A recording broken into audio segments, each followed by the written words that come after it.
4 Oktober yang lalu, Paus Fransiskus mengeluarkan ensiklik terbarunya yang berjudul Laudate Deum atau Puji Tuhan. Dokumen ini adalah tindak lanjut dari ensiklik sebelumnya tahun 2015 yang berjudul Laudato Si. Isi ensiklik Laudate Deum ini masih bertema ekologi yang mau mengajak kita untuk merenungkan kembali apa yang harus dilakukan untuk menyelamatkan bumi sebagai rumah kita bersama. Dan di tingkat lokal, sekitar bulan September yang lalu, di situs resmi Pemprov Jabar disebutkan Kota Bandung sedang ada dalam masa darurat sampah. Karena ada masalah dengan tempat pembuangan akhir sampah yang membuat Pemda mengeluarkan aturan untuk pengelolaan sampah. Pengolahan sampah yang salah tidak hanya berakibat pada kerusakan alam, tapi juga ancamannya terhadap kesehatan tubuh dan jiwa kita. Dan masih tentang sampah, akhir-akhir ini sedang viral di media sosial sebuah video yang menayangkan sebuah kamar kosan perempuan yang sangat berantakan. Karena di dalamnya ada banyak sampah berserakan, tumpukan kardus dan pakaian di mana-mana, bahkan ditemukan genangan air di mana-mana di dalam kamarnya. Menurut situs CNN Indonesia 2 hari yang lalu, wanita pemilik kosan ini diduga mengidap hoarding disorder yang ditunjukkan dengan sulitnya seseorang untuk membuang barang dan lebih senang menimbunnya sampai menumpuk berantakan. Mengutip Mayo Clinic, orang yang mengidap gangguan ini biasanya merasa tertekan saat harus membuang barang atau sampah tertentu. Meski ruangannya sangat berantakan akibat tumpukan sampah, orang dengan kondisi ini tidak merasa terganggu sedikit pun. Mereka menganggap hal ini wajar, biasa saja, sehingga sulit mengajak mereka untuk melakukan perubahan.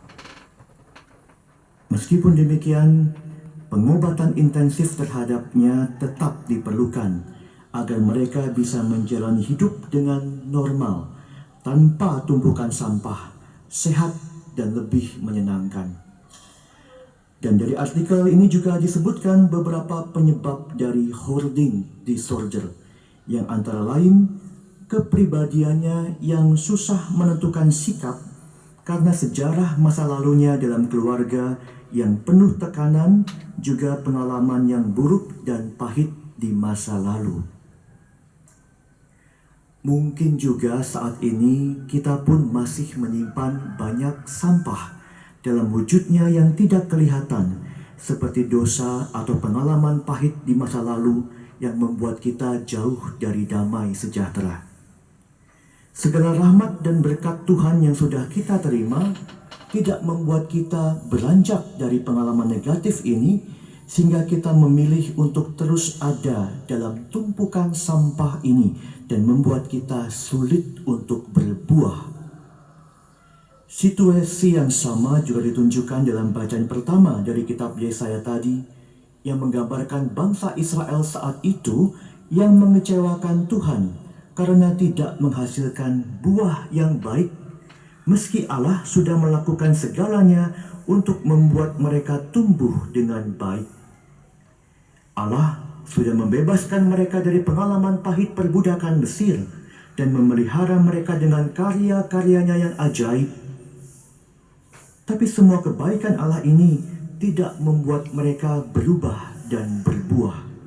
Sehingga Yesaya tadi menulis, "Aku menanti supaya ia menghasilkan buah anggur yang baik.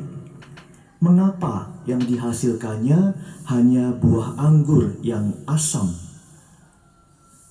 Saat ini Tuhan ingin kita membenahi hidup kita yang berantakan karena sampah-sampah masa lalu dan menyadari kebaikan Allah yang sudah kita terima selama ini, agar kita dapat menghasilkan buah yang baik dan tidak menghasilkan buah anggur yang asam.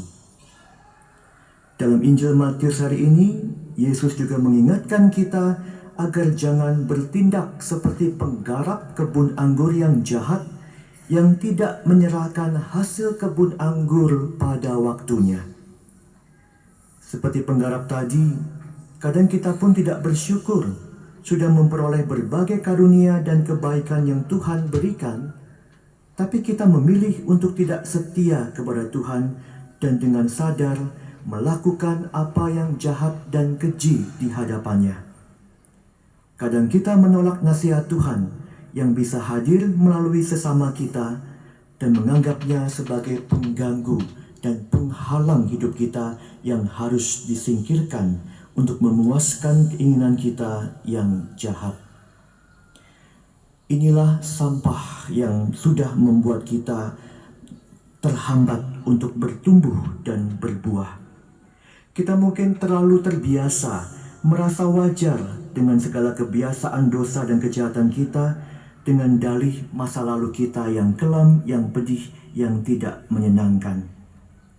Saat ini Tuhan ingin kita disembuhkan dari kepedihan ini dan tidak menjadi semacam hoarding disorder yang membuat kita sulit untuk bersih-bersih dan membuang segala macam sampah kebiasaan busuk dan dosa yang semakin mengotori, mencemari tubuh dan jiwa kita. Jika ini semua sudah menghambat kita, membuat kita sakit dan tidak berbuah, Santo Paulus dalam bacaan kedua tadi berkata, semua yang benar, semua yang mulia, semua yang adil, semua yang suci, semua yang manis, semua yang sedap didengar, semua yang disebut kebajikan dan patut dipuji, itulah yang harus kamu lakukan. Dan semua keutamaan inilah yang akan membuat kita tumbuh sehat dan memungkinkan kita berbuah baik secara jasmani dan rohani. Semoga kita pun semakin peduli dengan kesehatan tubuh dan jiwa kita, sehingga pada waktunya kita akan menghasilkan buah anggur yang baik dan menjadi persembahan yang harum dan berkenan bagi Allah.